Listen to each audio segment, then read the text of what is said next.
Mr. Mayor, if we pass this new budget today, this may be the worst budget that the residents and taxpayers of Cape Town may ever have had to cope with.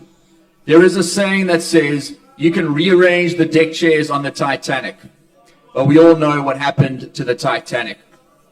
The amendments to last month's disastrous budget is simple chairs around the Titanic.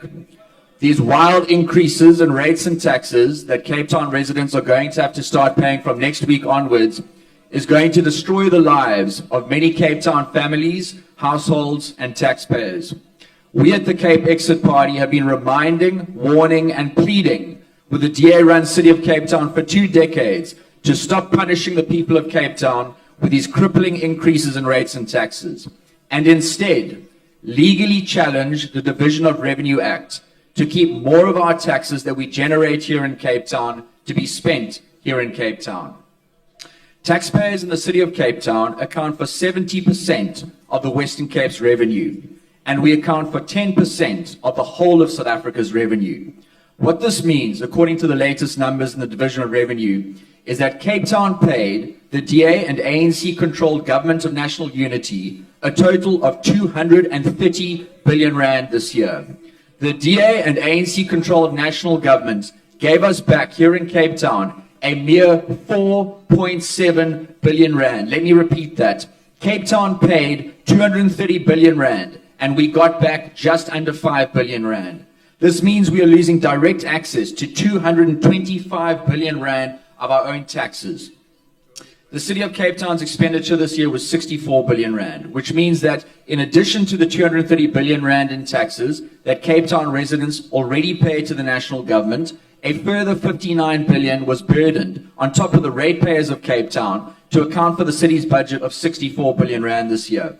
Due to the elephant in the room, which is the city's highly questionable rapid increases in property valuations, the new budget has a projected expenditure for next year of 71 billion.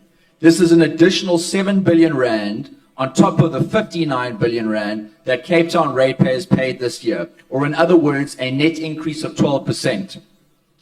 If the City of Cape Town kept just 3% more of the taxes it pays to national government, you, Mayor, would be able to announce that this year there would be a 0 increase in rates and taxes and still roll out your entire social welfare program without losing 1 cent.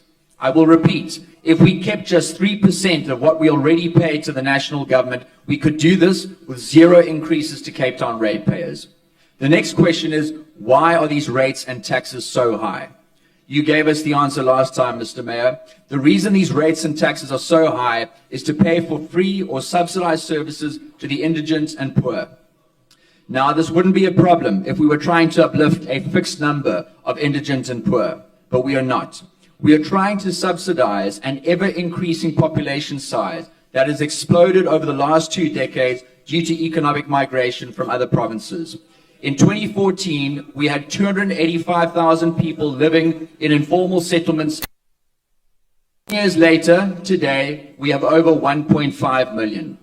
As we saw in the recent documentary called Stolen Ground, in which Tygerberg Racetrack was taken over, illegal land invaders are being subsidized and rewarded to take over private land in order to be given first choice in the allocation of new houses over local residents on the housing list.